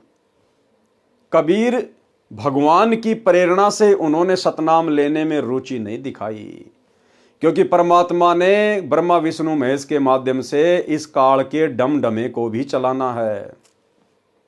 अन्यथा भगवान किसी को ज्ञान समझाए, और भगवान यदि चाहे कि मैं इस आत्मा को मेरा ज्ञान समझा के सतलोक लेके जाना चाहता हूं, भला फिर काल की क्या औकात है जो उस आत्मा को डगमग कर दे? अरे काल ने ब्रह्मा विष्णु महेश को तो सतनाम नहीं लेने दिया, उनको डगमग कर दिया। और आप और हमें काल डगमग नहीं कर पा रहा। आप और हमें सतनाम भी मिल गया, सार नाम भी ले रहे हैं, सार शब्द भी ले रहे हैं। तो विचार करो, यदि काल ब्रह्मा विष्णु महेश जैसी पावर को डगमग कर सकता है, तो आप और हम इस पृथ्वी लोक के 2 कोटि के जीवों की क्या औकात है जो हम गुरुदेव के ज्ञान को स्वीकार कर लें, जो हम गुरुदेव से सतनाम ले लें, गुरुदेव से सार नाम ले लें? तो ये कबीर परमात्मा सतगुरु रामपाल जी खुद नहीं चाहते थे कि ब्रह्मा विष्णु महेश सतनाम लें। अन्यथा परमात्मा चाहे और जीव ना ले, काल की इतनी औकात है जो भ्रमित कर देगा परमात्मा के अंश को। लेकिन ये 21 ब्रह्मांड की सृष्टि भी यही कबीर परमात्मा सतगुरु रामपाल जी ही एक मैनेजमेंट के माध्यम से, एक सिस्टम के माध्यम से चला रहे हैं। और ये 21 ब्रह्मांड का राज्य कबीर परमात्मा ने ही काल को दिया है, और कबीर परमात्मा ही इस 21 ब्रह्मांड के सिस्टम को चला रहे हैं। तो परमेश्वर ने केवल उनको एक एक नाम ही देना था, क्योंकि ब्रह्मा विष्णु महेश इस भक्ति रूपी पेड़ की टहनियां हैं, और परमेश्वर उनको एक एक मंत्र जाके दे के आ गए। और नीचे आकर परमात्मा ने फिर प्रथम मंत्र के माध्यम से वही मंत्र हमारे को दे दिए। तो जैसे ही हम उन मंत्रों का मर्यादा में रह के जाप करेंगे, तो हमारा तो ब्लूटूथ परमात्मा ने ऑन कर दिया, और हमारे से पहले परमात्मा ने उनका ब्लूटूथ ऑन कर दिया। जब हम उसी मंत्र का जाप करेंगे तो वो तुरंत प्रभावित होंगे तो टहनियों से तो फिर फल लगते हैं। ब्रह्मा विष्णु में इसके माध्यम से तो गुरुदेव हमें यहाँ के सांसारिक सुविधा उपलब्ध करवाएंगे। इसलिए परमात्मा ने केवल उनको एक एक मंत्र तक ही सीमित रखना था। अन्यथा सारी सृष्टि का मालिक कबीर भगवान सतगुरु रामपाल जी चाहे और काल बीच में रोड़ा अटका दे, कभी नहीं अटका सकता। इसलिए ब्रह्मा विष्णु महेश को केवल परमात्मा ने एक एक मंत्र ही देकर छोड़ना था, उनको सतनाम की दीक्षा नहीं देनी थी। इसलिए काल ब्रह्म ने अपने ज्येष्ठ पुत्र ब्रह्मा की बुद्धि को परिवर्तित कर दिया। ब्रह्मा के मन में विचार भर दिए कि काल ब्रह्म ज्योति निरंजन ही पूज्य है, वह निराकार है, इससे भिन्न कोई अन्य परमात्मा नहीं है। जो तुझे ज्ञान दिया जा रहा है वह मिथ्या है। ये अग्नि ऋषि जो तेरे पास आया है वह अज्ञानी है, इसकी बातों में नहीं आना। हे धर्मदास, ब्रह्मा ने काल ब्रह्म के प्रभाव से प्रभावित होकर मेरे ज्ञान को ग्रहण नहीं किया, तथा हे ऋषिवर, जो ज्ञान आप बता रहे हो यह अप्रमाणित है, इसलिए विश्वास के योग्य नहीं है। वेदों में केवल एक परमात्मा की पूजा का विधान है, उसका केवल एक ओम ही जाप करने का है। मुझे पूर्ण ज्ञान है, मुझे आपका ज्ञान अस्वीकार्य है। हे धर्मदास, मैंने बहुत कोशिश की ब्रह्मा को समझाने की तथा बताया कि वेद ज्ञानदाता ब्रह्म किसी अन्य पूर्ण ब्रह्म के विषय में कह रहा है। उसकी प्राप्ति के लिए तथा उसके विषय में तत्व से जानने के लिए किसी तत्वदर्शी संत धीरणाम की खोज करो, फिर उनसे वह तत्व ज्ञान सुनो। प्रमाण यजुर्वेद अध्याय 40 मंत्र 10 व 13 में स्पष्ट वर्ण है तथा गीता अध्याय 4 श्लोक 34 में भी स्पष्ट कहा है। परमाणु को देखकर भी काल ब्रह्म के अति प्रभाव के कारण ब्रह्मा ने मेरे विचारों में रुचि नहीं ली। मैंने जान लिया कि ब्रह्मा को काल ने भ्रमित कर दिया है, इसलिए विष्णु जी ने भी अरुचि की तो मैं वहां से शिव शंकर के पास गया। यही स्थिति शिव की देखकर मैं नीचे पृथ्वी लोक में आया। वर्तमान में चल रही चतुर्युगी के प्रथम सतयुग में मैंने परमेश्वर कबीर जी ने एक सरोवर में कमल के फूल पर शिशु रूप धारण किया। एक ब्राह्मण दंपत्ति निसंतान था। वह विद्याधर नामक ब्राह्मण अपनी पत्नी दीपिका के साथ अपनी ससुराल से आ रहा था। उनकी आधी आयु बीत चुकी थी, कोई संतान नहीं थी। दीपिका को अपने पिता के घर पर कुछ औरतों ने हमदर्दी जताते हुए कई बार कहा था कि संतान बिना स्त्री का कोई सम्मान नहीं करता। अब ये विद्याधर नाम का ब्राह्मण सतयुग में कौन था भाई और बहनों? जो ब्राह्मण कुल में था और जिसने कबीर परमात्मा का सतसुकृत नाम रखा था और अपने पुत्र की तरह पालन पोषण किया था। 650 साल पहले जो पंडित रामानंद जी थे वही सतयुग में विद्याधर नाम के ब्राह्मण थे। आगे गुरुदेव बता रहे हैं, एक संतान तो होनी चाहिए। इन बातों को याद करके दीपिका रो रही थी। और ये दीपिका कौन थी भाई और बहनों? सतयुग में जिसने कबीर परमात्मा का पालन पोषण किया था 650 साल पहले। कमाली, ये जो कमाली की जो आत्मा थी वो सतयुग में दीपिका नाम की ब्राह्मणी थी तथा शुभ की लेकर अपने इष्ट शिव जी से संतान की प्रार्थना कर रही थी। विचार कर रही थी कि वह वृद्ध अवस्था में हमारी उंगली पकड़ने वाला भी नहीं है, वह समय कैसे बीतेगा। इतने में एक सरोवर दिखाई दिया, प्यास लगी थी। वे सरोवर पर विश्राम हेतु रुके। वहां एक नवजात शिशु को कमल के फूल पर प्राप्त करके अति प्रसन्न हुए। उसे परमेश्वर शिव की कृपा से प्राप्त जानकर घर ले आए। एक अन्य ब्राह्मण से नाम रखवाया, उसने मेरा नाम सतसुकृत रखा। मेरी प्रेरणा से कंवारी गायों ने दूध देना प्रारंभ किया। उनके दूध से मेरी परवरिश की लीला हुई। गुरुकुल में शिक्षा की लीला की। ऋषि जी जो वेद मंत्र भूल जाते थे तो मैं खड़ा होकर पूरा करता था। ऋषि जी वेद मंत्रों का गलत अर्थ करते, मैं विरोध करता। इस कारण से मुझे गुरुकुल से निकाल दिया। सतयुग में परमात्मा ने एक ब्राह्मण दंपत्ति के माध्यम से अपनी परिवरिश की लीला पूरी करवाई। उस ब्राह्मण दंपत्ति ने परमेश्वर को पढ़ाई के लिए गुरुकुल में भेज दिया, क्योंकि ब्राह्मणों के बच्चों को गुरुकुल में एडमिशन दिया जाता था। अब वहां पर जो ब्राह्मण जो गुरु थे वो जो वेदों का गलत अर्थ करके बताया करते, तो कबीर परमात्मा बाल रूप में तुरंत खड़े होके पंडितों को बताया करते कि पंडित जी इसका अर्थ ऐसा नहीं है। या अन्य जो साथी लोग थे जो वेद मंत्रों का गलत अर्थ करते तो वे उनको भी समझाया करते थे। इस कारण से वो सारे के सारे गुरुकुल वाले परमेश्वर से दुखी होकर उनको गुरुकुल से बाहर निकाल दिए। भाई और बहनों, बहुत सारे भाई बहन दास के पास में शंका जाहिर करते हैं कि हमारे बच्चे स्कूल में जाते हैं और हमारे बच्चों को गायत्री मंत्र बुलवाया जाता है। ओम भूर्भुवस्सुवः तत्सवितुर्वरेण्यं भर्गो देवस्य धीमहि धियो यो न प्रचोदयात्। तो हमारे बच्चे वो गायत्री मंत्र बोलें या ना बोलें, तो शंका का समाधान गुरुदेव के कर कमल से। भाई और बहनों, जो भूमिका गुरुदेव भगवान ने निभाई गलत है तो गलत, गलत का समर्थन हम नहीं कर सकते। आपके बच्चों को चाहिए कि स्कूल में गायत्री मंत्र से पहले ओम शब्द का उच्चारण ना करें और अन्य लोगों को भी समझाने का प्रयास करें कि जो गायत्री मंत्र स्कूल में बोला जा रहा है ये वेद विरुद्ध है, ये गलत है। यजुर्वेद अध्याय 36 का यह मंत्र नंबर 3 है, आप जी देख सकते हैं। और यदि कोई नहीं मानता है तो वो तो उसके ऊपर निर्भर करता है, लेकिन भगत के बच्चों ने ना ही तो वेद मंत्र को ओम शब्द लगाकर बोलना है और ना ही किसी भी प्रकार से कोई सहयोग करना है। और यदि बच्चा नहीं बोलता है, टीचर यदि उसको डांटते हैं, धमकाते हैं या स्कूल से बाहर निकालते हैं, तो भाई और बहनों, आप जी उसकी कंप्लेंट कर सकते हो। आप इस विषय को एक मुद्दा बना सकते हो मीडिया वालों के सामने कि हमारे बच्चे को स्कूल से क्यों निकाला गया। हमारा बच्चा वेद मंत्र को गलत तरीके से नहीं बोलेगा, क्योंकि ये जो मंत्र है यजुर्वेद अध्याय 36 का मंत्र 3 है। आप जी वेद मंगाकर देख लीजिए, किसी भी वेद को, कौन से वेद में लिखा हुआ है, तो आप इसको एक मुद्दा बना सकते हो अगर चाहो तो, यदि आप सक्षम हैं तो। और बच्चे को तो बिल्कुल भी ओम के साथ में वो मंत्र नहीं बोलना है, बिल्कुल नहीं बोलना है। ओम के अलावा वो मंत्र बोल सकता है। तो ये आप लोगों की शंका का समाधान है। पृथ्वी पर घूमकर मैंने बहुत से ऋषियों से ज्ञान चर्चा की, परंतु शास्त्र विरुद्ध ज्ञान पर आधारित होने के कारण किसी भी ऋषि महर्षि ने ज्ञान सुनने की चेष्टा ही नहीं की। महर्षि मनु से भी मेरी वेद ज्ञान पर चर्चा हुई। महर्षि मनु ने ब्रह्मा जी से ही ज्ञान ग्रहण किया था। महर्षि मनु जी ने मुझे उल्टा ज्ञान देने वाला बताया तथा मेरा उपनाम वामदेव रख दिया। मैंने महर्षि मनु व अन्य ऋषियों से यहाँ तक कहा कि वह पूर्ण परमात्मा मैं ही हूँ।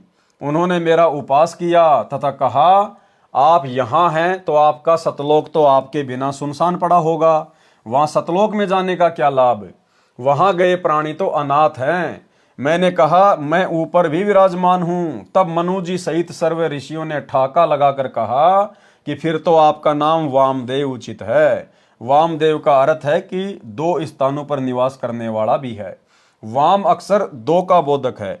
इस प्रकार उन ज्ञानहीन व्यक्तियों ने मेरे तत्व ज्ञान को ग्रहण नहीं किया। वामदेव का प्रमाण शिव पुराण पृष्ठ 606, 607 कैलाश संहिता प्रथम अध्याय में है। बहुत से प्रयत्न करने पर कुछ पुण्यात्माओं ने मेरा उपदेश ग्रहण किया। मैंने सौसों वेद कबीर वाणी की रचना की, जिसकी काल द्वारा प्रेरित ज्ञानहीन ऋषियों ने बहुत निंदा की तथा जनता से इसे न पढ़ने का आग्रह किया। सतयुग के प्राणी मुझे केवल एक अच्छा कवि ही मानते थे। इस कारण से सतयुग में बहुत ही कम जीवों ने मेरी शरण ग्रहण की। सतयुग में मानव की आयु 1,00,000 वर्ष से प्रारंभ होती है तथा सतयुग के अंत में 10,000 वर्ष रह जाती है। सतयुग में बहुत ही पुण्यकर्मी प्राणी जन्म लेते हैं। सतयुग में स्त्री विधवा नहीं होती, पिता से पहले पुत्र की मृत्यु नहीं होती, आपसी भाईचारा बहुत अच्छा होता है, चोरी जारी अन्य बुराइयां नाम मात्र में ही होती हैं तथा शराब मांस तंबाकू आदि का सेवन सतयुग के आदि में प्राणी नहीं करते। ब्राह्मण विद्याधर वाली आत्मा त्रेता युग में वेद विग ऋषि हुए तथा कलयुग में ऋषि रामानंद हुए तथा दीपिका वाली आत्मा त्रेता युग में सूर्या हुई तथा कलयुग में कमाली हुई तथा सतयुग में बहुत ही कम प्राणियों ने मेरी शरण ग्रहण की। पूर्ण प्रभु कबीर जी कबीर देव सतयुग में सत सुकृत नाम से स्वयं प्रकट हुए थे। उस समय गरुड़ जी, श्री ब्रह्मा जी, श्री विष्णु जी तथा श्री शिव जी आदि को सतज्ञान समझाया था। आदि अंत हमरे नाही, मध्य मिलावा मूला, ब्रह्मा को ज्ञान सुनाया, घर घर पिंडा स्थूला। श्वेत भूमि को हम गए जहां विशंबर नाथ, हरियम हीरा नाम दे अष्ट कमल दल स्वाति। हम बैरागी ब्रह्म पद सन्यासी महादेव, सो हम नाम दिया शंकर को करे हमारी सेव।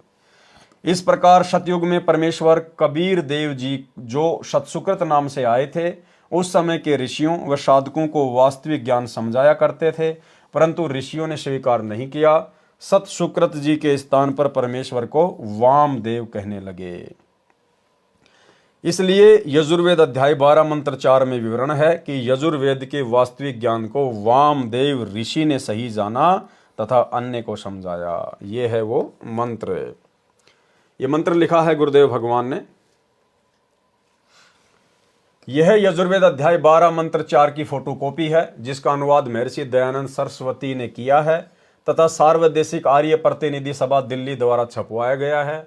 इसमें स्पष्ट है कि वेदों के ज्ञान को वामदेव ऋषि ने ठीक से समझा तथा अन्य को समझाया।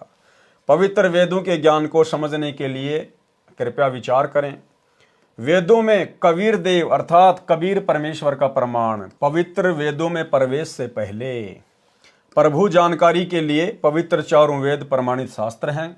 पवित्र वेदों की रचना उस समय हुई थी जब कोई अन्य धर्म नहीं था, इसलिए पवित्र वेद वाणी किसी धर्म से संबंधित नहीं है, केवल आत्म कल्याण के लिए है।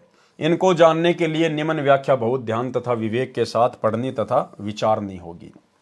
प्रभु की विस्तृत तथा सत्य महिमा वेद बताते हैं। अन्य शास्त्र श्री गीता जी व चारों वेदों तथा पूर्वोक्त प्रभु प्राप्त महान संतों तथा स्वयं कबीर साहिब जी की अपनी पूर्ण परमात्मा की अमृत वाणी के अतिरिक्त अन्य किसी ऋषि साधक की अपनी उपलब्धि है, जैसे 6 शास्त्र, 11 उपनिषद तथा सत्यार्थ प्रकाश आदि।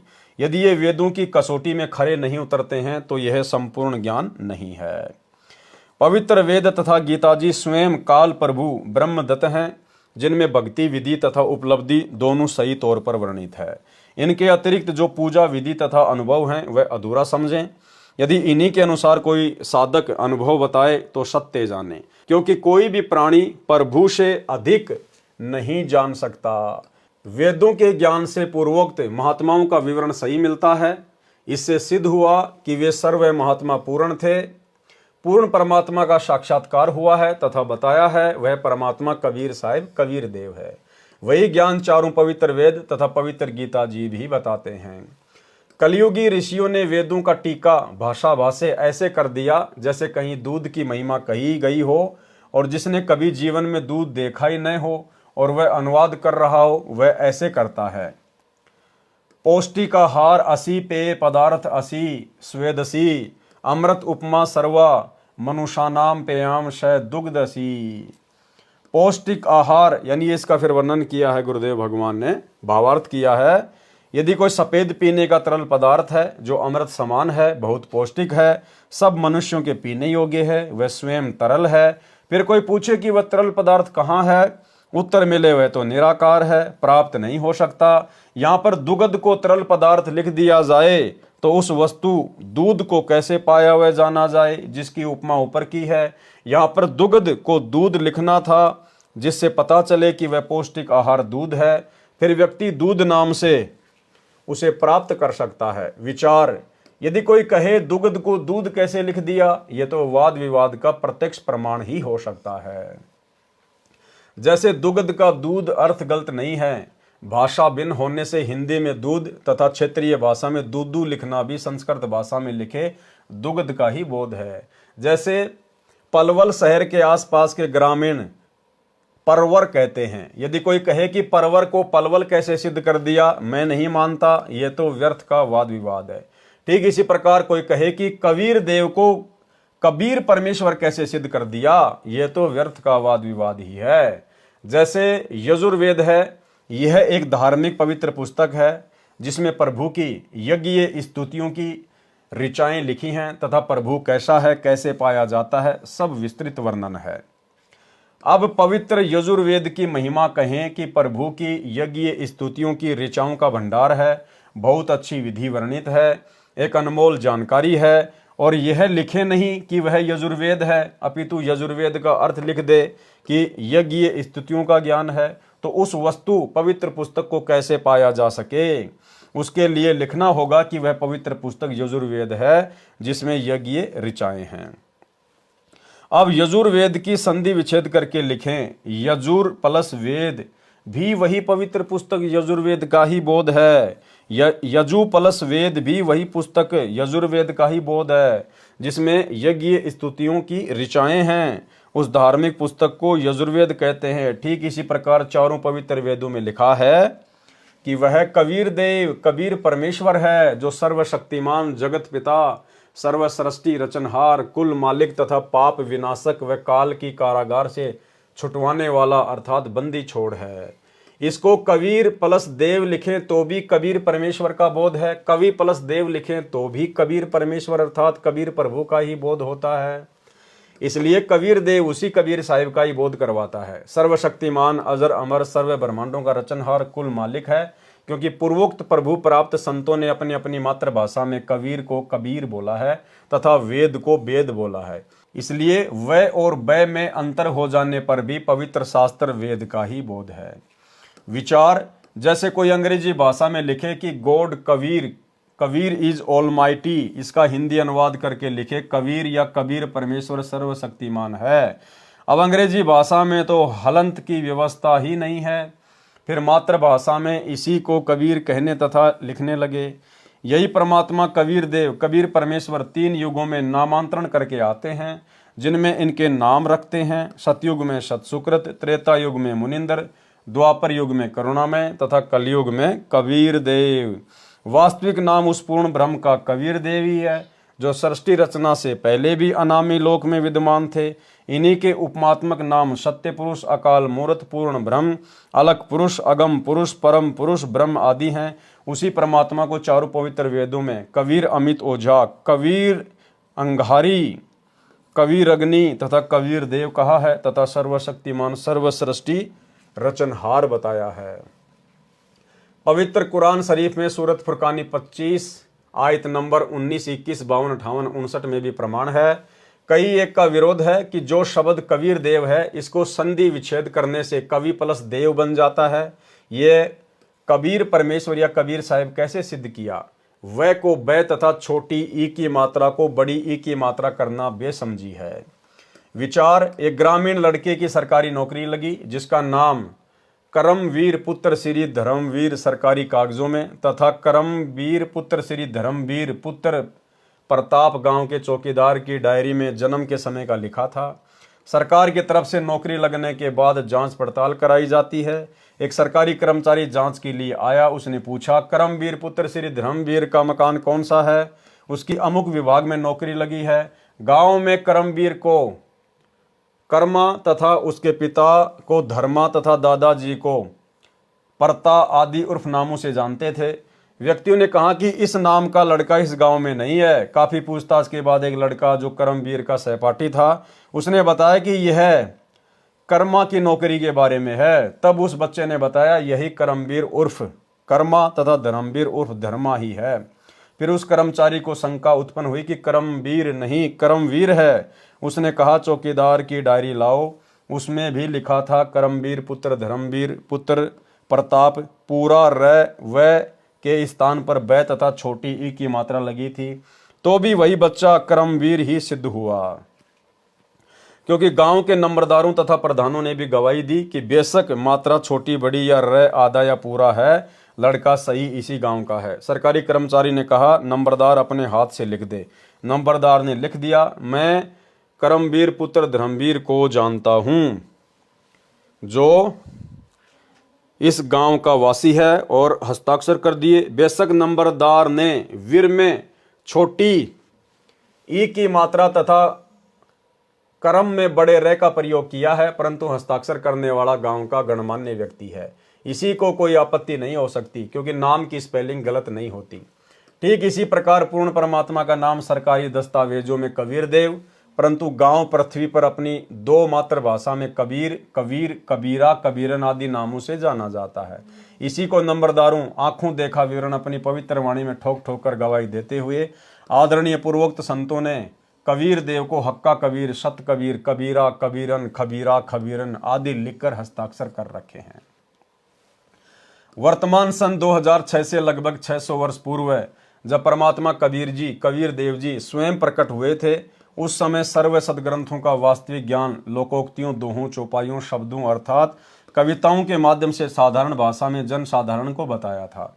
उस तत्व ज्ञान को उस समय के संस्कृत भाषा व हिंदी भाषा के ज्ञाताओं ने यह कहकर ठुकरा दिया कि कबीर जी तो अशिक्षित हैं।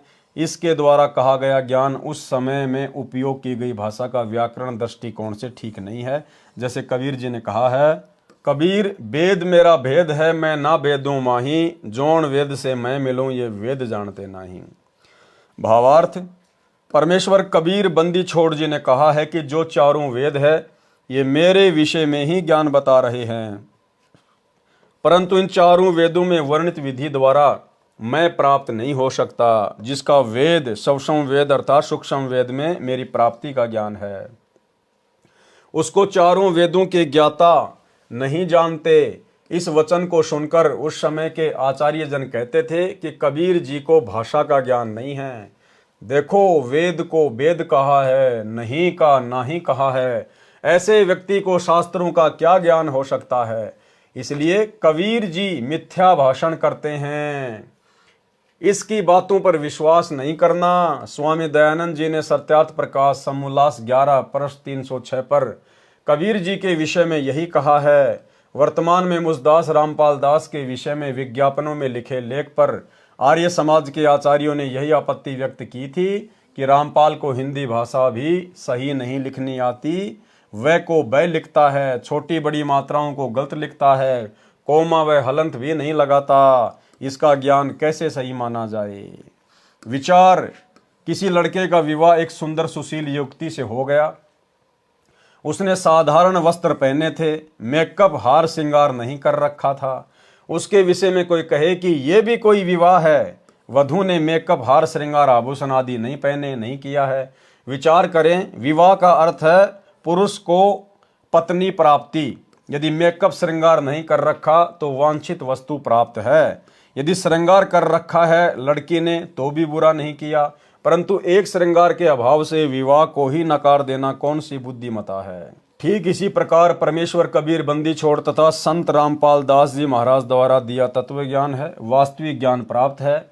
यदि भाषा में श्रृंगार का अभाव अर्थात मात्राओं व हलंतों की कमी है तो विद्वान पुरुष कृपया ठीक करके पढ़ें।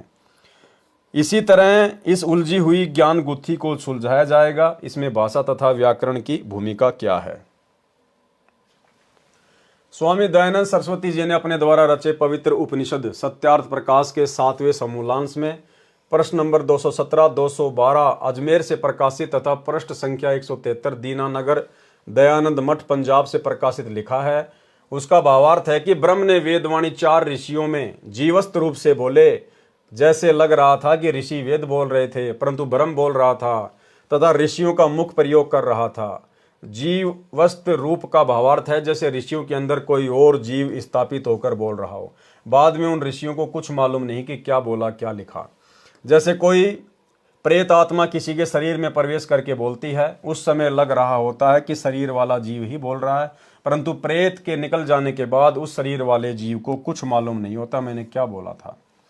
इसी प्रकार बाद में ऋषियों ने वेद भाषा को जानने के लिए व्याकरण, निघटु आदि की रचना की, जो स्वामी दयानंद जी के शब्दों में सत्यार्थ प्रकाश 3रे समूलास पेज नंबर 80 अजमेर से प्रकाशित तथा पृष्ठ संख्या 64 दीनानगर पंजाब से प्रकाशित में पवित्र चारों वेद ईश्वर कृत्य होने से निभ्रात है। वेदों का प्रमाण वेद ही है।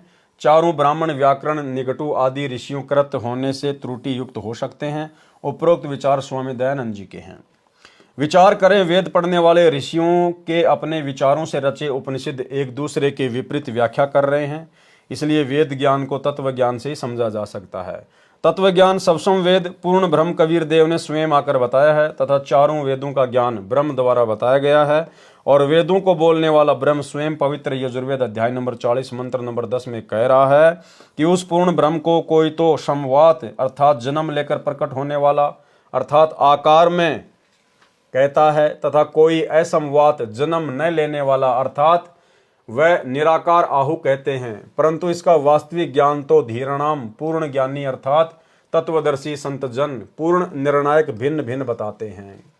उसको ध्यानपूर्वक सुनो। इससे स्वयं सिद्ध है कि वेद बोलने वाला ब्रह्म भी स्वयं कह रहा है कि उस पूर्ण ब्रह्म के बारे में मैं भी पूर्ण ज्ञान नहीं रखता, उसको तो कोई तत्वदर्शी संत ही बता सकता है।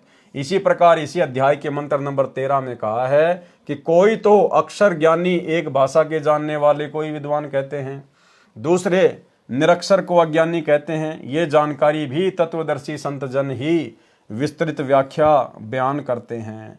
उस तत्व ज्ञान को उन्हीं से ध्यानपूर्वक सुनो अर्थात वही तत्वदर्शी संत ही बताएगा कि विद्वान अर्थात ज्ञानी कौन है तथा अज्ञानी तथा अविद्वान कौन है।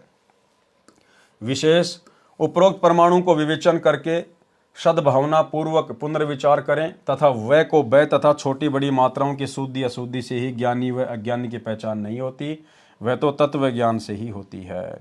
कबीर देव, कबीर परमेश्वर के विषय में व को ब कैसे सिद्ध किया है, छोटी ई की बड़ी मात्रा बड़ी की मात्रा कैसे सिद्ध हो सकती है, इस वाद विवाद में न पढ़कर तत्व ज्ञान को समझना है। जैसे यजुर्वेद है, यह एक पवित्र पुस्तक है। इसके विषय में कहीं संस्कृत भाषा में विवरण किया हो, जहाँ यजु या यजुम आदि शब्द लिखे हों, तो भी पवित्र पुस्तक यजुर्वेद का ही बोध समझा जाता है।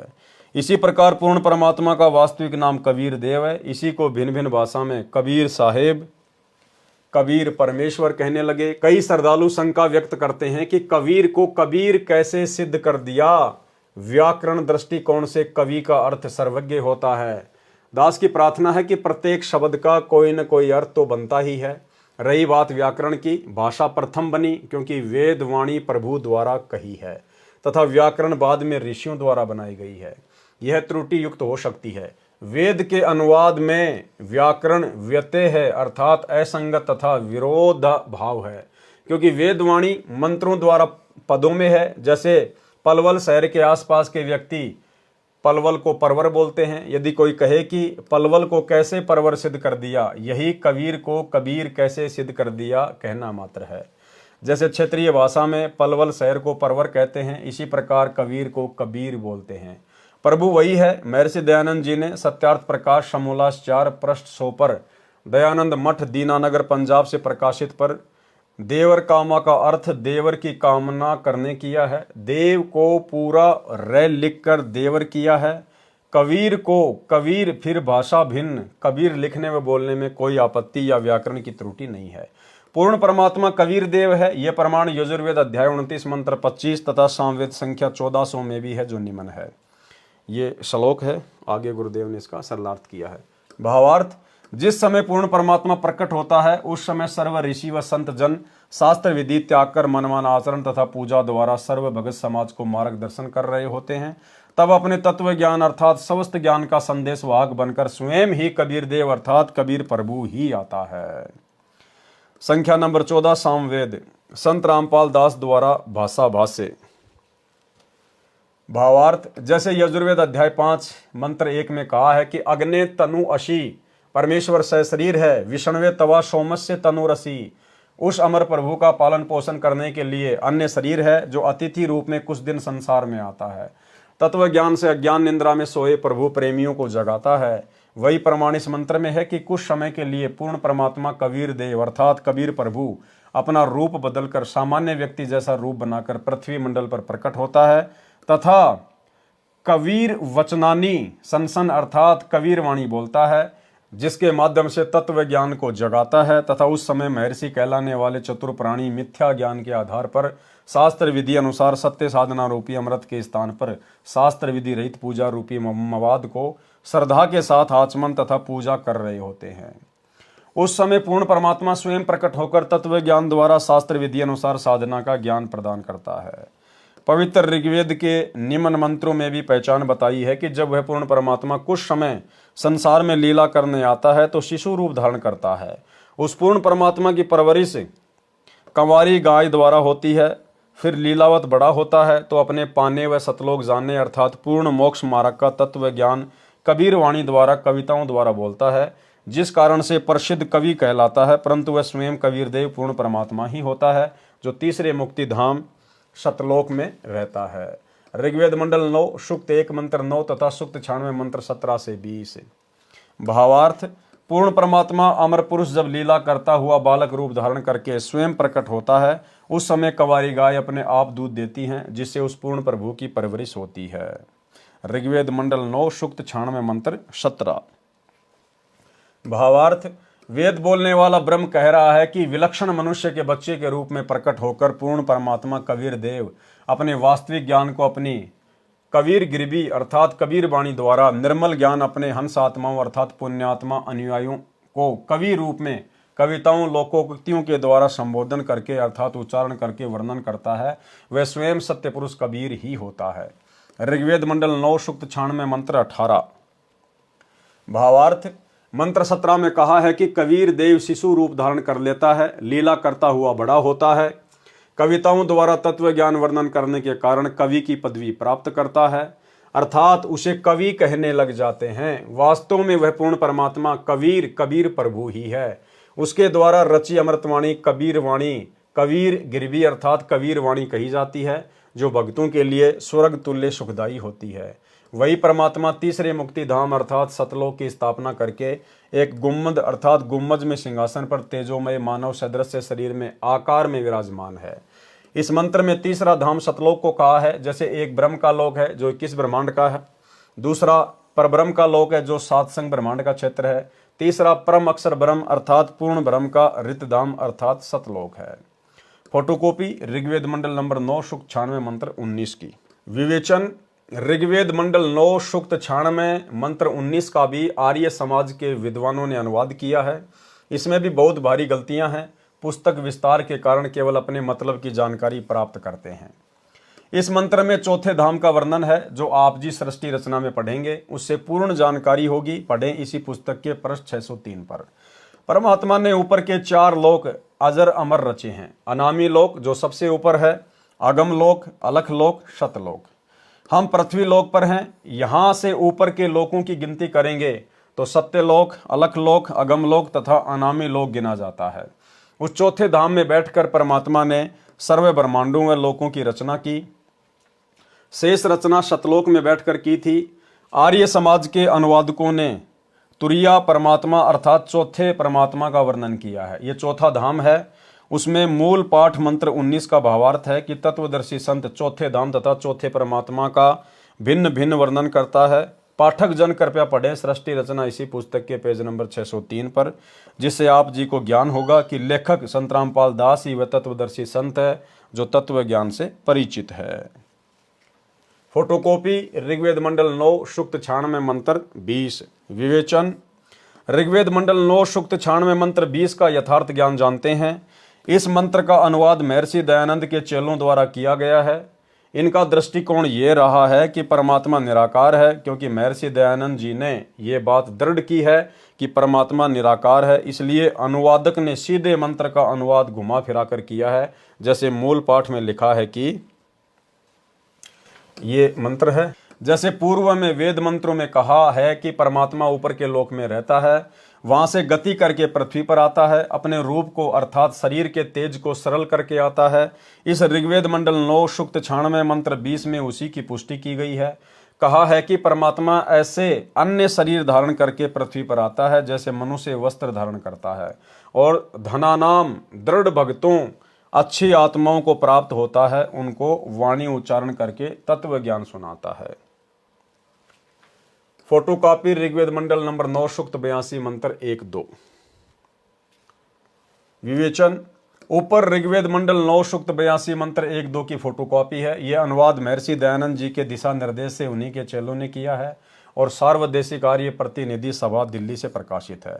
इसमें स्पष्ट है कि मंत्र 1 में कहा कि सर्व की उत्पत्ति करने वाला परमात्मा तेजोमय शरीर युक्त है, पापों को नाश करने वाला और सुखों की वर्षा करने वाला अर्थात सुखों की झड़ी लगाने वाला है। वह ऊपर सत्यलोक में सिंहासन पर बैठा है जो देखने में राजा के समान है। यही प्रमाण सूक्ष्म वेद में भी है कि अरस कुरुस पर सफेद गुमट है, जहां परमेश्वर का डेरा, श्वेत छित्र सिर मुकुट विराजे, देखत न उस चेहरे नु। यही प्रमाण बाइबल ग्रंथ तथा कुरान शरीफ में भी है कि परमात्मा ने 6 दिन में सृष्टि रची और 7वें दिन ऊपर आकाश में तकत अर्थात सिंहासन पर जा विराजा। बाइबल के उत्पत्ति ग्रंथ 2, 26, 30 तथा कुरान शरीफ की सूरत फुरकानी 25 आयत नंबर 52 से 59 में है। वह परमात्मा अपने अमर धाम से चलकर पृथ्वी पर शब्द वाणी से ज्ञान सुनाता है। वह वर्णीय अर्थात आदरणीय श्रेष्ठ व्यक्तियों को प्राप्त होता है, उनको मिलता है। जैसे संत धर्मदास जी बांधवगढ़ मध्य प्रदेश वाले को मिले, संत मलुक दास जी को मिले, संत दादू दास जी को मिले, आमेर राजस्थान में मिले, संत नानक देव जी को मिले, संत गरीबदास जी गांव छुडानी जिला झज्जर हरियाणा वाले को मिले, संत घीसा दास जी गांव खेकड़ा जिला बागपत उत्तर प्रदेश वाले को मिले, संत जम्बेश्वर जी विश्नोई धर्म के प्रवर्तक को गांव समराथल राजस्थान वाले को मिले। यानी भाइयों और बहनों, जो संत जम्बेश्वर है विश्नोई समाज के, उनको भी कबीर परमात्मा सतगुरु रामपाल जी ही आकर मिले थे, जिनकी वाणियां हैं 24 प्रमाण। 24 प्रमाण नाम से ऐसी कुछ उनकी वाणियां हैं। अक्सर भगत भाई बहन व्हाट्सएप पर सोशल मीडिया पर भेजते रहते हैं। तो उन 24 वाणियों के माध्यम से भी सतगुरु रामपाल जी परमेश्वर जी के विषय में बहुत सारी बातें बताई गई हैं। वह परमात्मा अच्छी आत्माओं को मिलते हैं, जो परमात्मा के दृढ़ भगत होते हैं उन पर परमात्मा का विशेष आकर्षण होता है। उदाहरण भी बताया है कि जैसे विद्युत अर्थात आकाशीय बिजली सने वाले स्थानों को आधार बनाकर गिरती है, जैसे कांसी धातु पर बिजली गिरती है। पहले कांसी धातु के कटोरे, गिलास, थाली, बेले आदि आदि होते थे। वर्षा के समय तुरंत उठाकर घर के अंदर रखा करते थे। वर्द कहते थे कि कांसी के बर्तन पर बिजली अमूमन गिरती है। इसी प्रकार परमात्मा अपने प्रिय भक्तों पर आकर्षित होकर मिलते हैं। मंत्र नंबर 2 में तो यह भी स्पष्ट किया है कि परमात्मा उन अच्छी आत्माओं को उपदेश करने की इच्छा से स्वयं महापुरुषों को मिलते हैं। उपदेश का भावार्थ है कि परमात्मा तत्व ज्ञान बताकर उनको दीक्षा भी देते हैं। उनके सतगुरु भी स्वयं परमात्मा होते हैं। ये भी स्पष्ट किया है कि परमात्मा अत्यंत गतिशील पदार्थ अर्थात बिजली के समान तीव्रगामी होकर हमारे धार्मिक अनुष्ठानों में आप पहुंचते हैं। आप जी ने पीछे पढ़ा कि संत धर्मदास को परमात्मा ने यही कहा था कि मैं वहां अवश्य जाता हूं जहां धार्मिक अनुष्ठान होते हैं, क्योंकि मेरी अनुपस्थिति में काल कुछ भी उपद्रव कर देता है।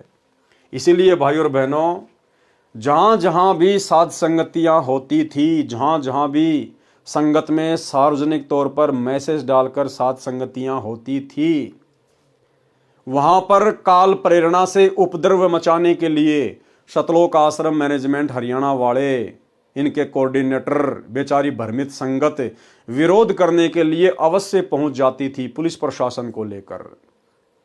लेकिन परमात्मा का विधान है कि जहां भी धार्मिक अनुष्ठान होता है वहां मैं बिजली की गति के समान जाता हूं, अन्यथा उपद्रवी लोग उस समागम को संपूर्ण नहीं होने देते।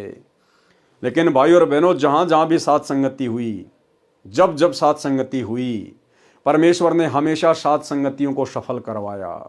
सतलोक आश्रम मैनेजमेंट हरियाणा के लाख उपद्रवों के बावजूद भी गुरुदेव भगवान के आशीर्वाद से साध संगतियां सफल होती थी। इसका मतलब साध संगतियों में परमेश्वर अवश्य आते हैं, क्योंकि वहां उनको भोग लगाया जाता है, उन्हीं की महिमा की जाती है। जिससे साधकों की आस्था परमात्मा से छूट जाती है। मेरे रहते वह ऐसी गड़बड़ नहीं कर सकता, मेरे रहते वो ऐसी गड़बड़ नहीं कर सकता। कौन कह रहे हैं? परमात्मा, गुरुदेव भगवान। जबकि ऐसी अनेकों गड़बड़ी बहुत बड़ी बड़ी सतलोक आश्रम मैनेजमेंट हरियाणा वालों के समागम में हो चुकी है।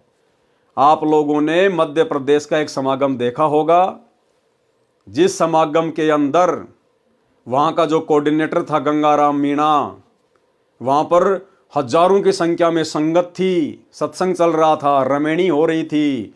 अचानक से बजरंग दल के कुछ लोग आए और उन्होंने गोलियां चलानी शुरू कर दी, जिसमें वहां के कोऑर्डिनेटर गंगाराम मीणा की गोली लगने से मृत्यु हो गई और वो समागम कैंसिल हो गया।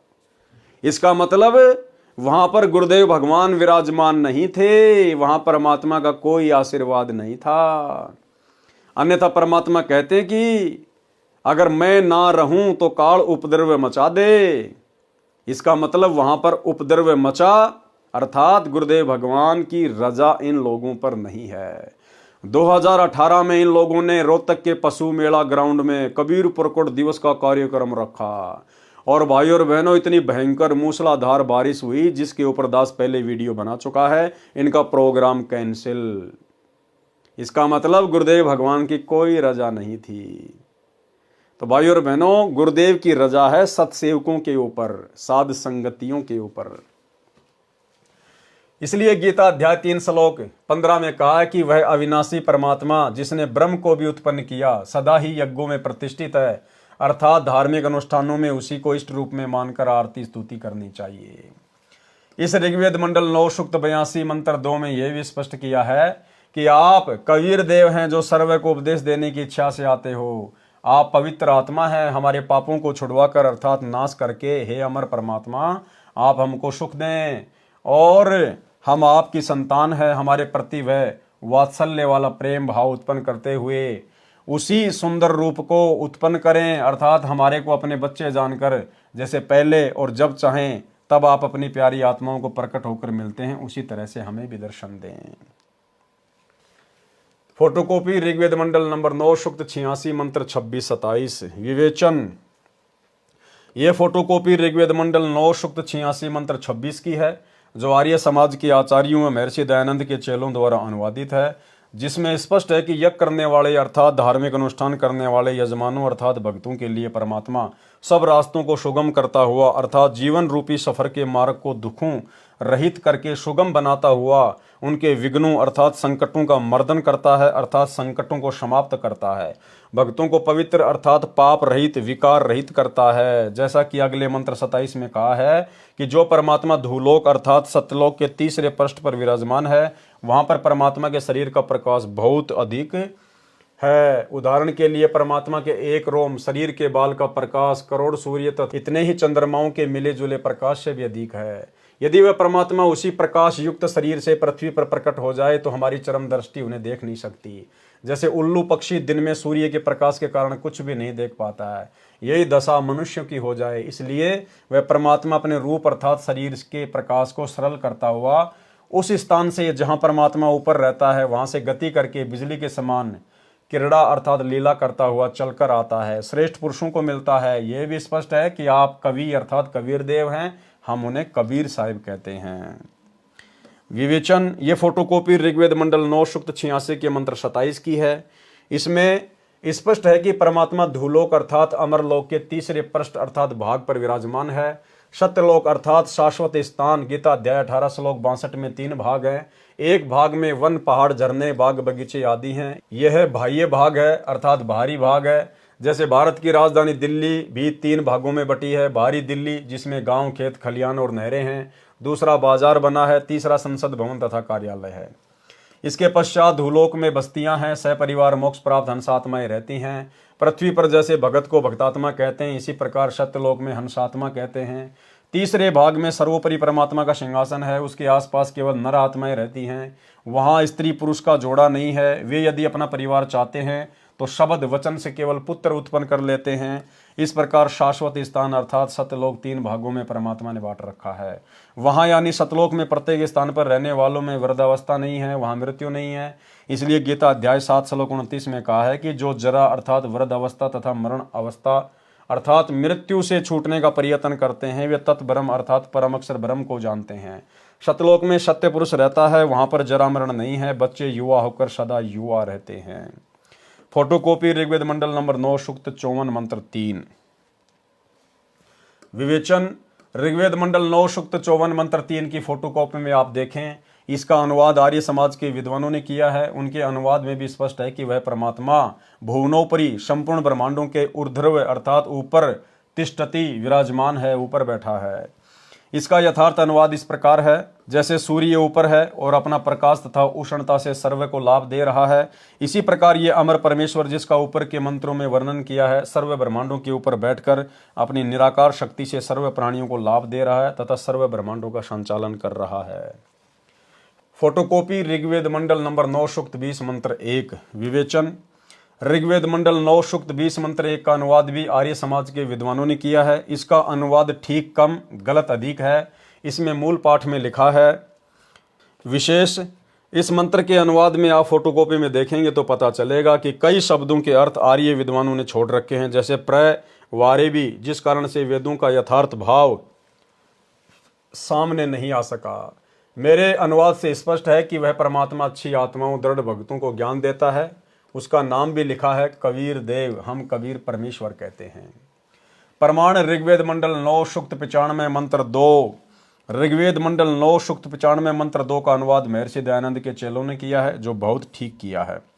इसका भावार्थ है कि पूर्वोक्त परमात्मा अर्थात जिस परमात्मा के विषय में पहले वाले मंत्रों में ऊपर कहा गया है, वह अपना शरीर धारण करके सत्य भक्ति का मार्ग अर्थात यथार्थ आध्यात्मिक ज्ञान अपनी अमृतवाणी वाक अर्थात वाणी द्वारा मुक्ति मार्ग की प्रेरणा करता है। वह मंत्र ऐसा है जैसे नाविक नौका में बैठकर पार कर देता है, ऐसे ही परमात्मा सत्य भक्ति मार्ग रूपी नौका के द्वारा साधक को संसार रूपी दरिया से पार करता है।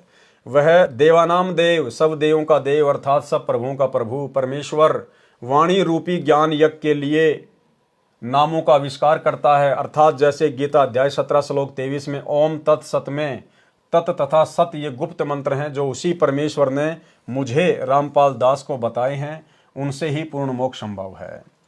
सूक्ष्म वेद में परमेश्वर ने कहा है कि सोहम शब्द हम जग में लाए, सार शब्द हम गुप्त छुपाए। भावार्थ, परमेश्वर ने स्वयं सोम शब्द भक्ति के लिए बताया है। ये 100 मंत्र किसी भी प्राचीन ग्रंथ वेद, गीता, कुरान, पुराण तथा बाइबल में नहीं है। फिर सूक्ष्म वेद में कहा है कि सोहम ऊपर और है, सत सुकृत एक नाम, सब हंसों का जहाँ वास है, बस्ती है बिनठाम। भावार्थ, सोहम नाम तो परमात्मा ने प्रकट कर दिया, आविष्कार कर दिया, परंतु सार शब्द को गुप्त रखा था। अब मुझे लेखक संत रामपाल को बताया है, तो साधकों को दीक्षा के समय बताया जाता है। इसका गीता अध्याय 17 श्लोक 23 में कहे ओम तत्सत से संबंध है। यानी सोहम शब्द तो कबीर परमेश्वर जी ने बारंबार जब भी आए तब उन्होंने बताया, लेकिन जो सार शब्द है, जो गुप्त है, वो उन्होंने किसी को नहीं बताया था। तो वो आज कौन बता रहे हैं? गुरुदेव कह रहे हैं कि ये दास बता रहा है। और वेद क्या कह रहे हैं कि वो परमात्मा गुप्त मंत्रों का आविष्कार करता है। तो कौन हुए सतगुरु रामपाल जी जो आज सार नाम दे रहे हैं? वो गुप्त मंत्र बता रहे हैं, स्वयं कबीर देव। प्रमाण ऋग्वेद मंडल नंबर 9 सूक्त 94 मंत्र 1। विवेचन ऋग्वेद मंडल नंबर 9 सूक्त 94 मंत्र 1 का अनुवाद भी आर्य समाज के विद्वानों द्वारा किया गया है। विवेचन पुस्तक विस्तार को ध्यान में रखते हुए उन्हीं के अनुवाद से अपना मत सिद्ध करते हैं। जैसे पूर्व में लिखे वेद मंत्रों में बताया गया है कि परमात्मा अपने मुख कमल से वाणी उच्चारण करके तत्व ज्ञान बोलता है। लोकोक्तियों के माध्यम से, कवित्व से, दोहों, शब्दों, साखियों, चौपाइयों के द्वारा वाणी बोलने से प्रसिद्ध कवियों में से भी एक कवि की उपाधि प्राप्त करता है। उसका नाम कबीर देव अर्थात कबीर साहिब है। इस ऋग्वेद मंडल 9 सूक्त 94 मंत्र 1 में भी यही कहा है कि जो सर्वशक्तिमान परमेश्वर है वह कवियों की तरह आचरण करता हुआ पृथ्वी पर विचरण करता है। तो भाइयों और बहनों, आज के वीडियो में केवल इतना ही, क्योंकि आज के वीडियो में परमेश्वर ने वेदों के श्लोकों का, मंत्रों का अधिक वर्णन किया हुआ था। तो गुरुदेव के कर कमल से लिखित होने के कारण हमने इसको पढ़ना जरूरी है, क्योंकि हम पूरी पुस्तक को पढ़ेंगे। आने वाले समय में टीवी चैनलों पर ये वीडियो चला करेंगे, इसलिए हम भाई बहन इसको बिल्कुल भी हल्के में ना लें। इनको भले ही हमारे विशेष मतलब के नहीं हैं, क्योंकि गुरुदेव ने हमें बारंबार ये बातें समझा रखी हैं, हमें समझ में आ चुकी हैं, परंतु अन्य जगत वाले भाई बहनों के लिए सबूत के तौर पर ये वीडियो बनाना जरूरी था। बाकी कल जो वीडियो बनेगा रात्रि 8 बजे जो आप लाइव देखेंगे वो हमारे बहुत मतलब का होगा। तो आज के वीडियो में केवल इतना ही। गुरुदेव भगवान हम सबको आज्ञा दें, इजाज़त दें, आशीर्वाद दें। बंदी छोड़ सतगुरु रामपाल जी भगवान की जय हो।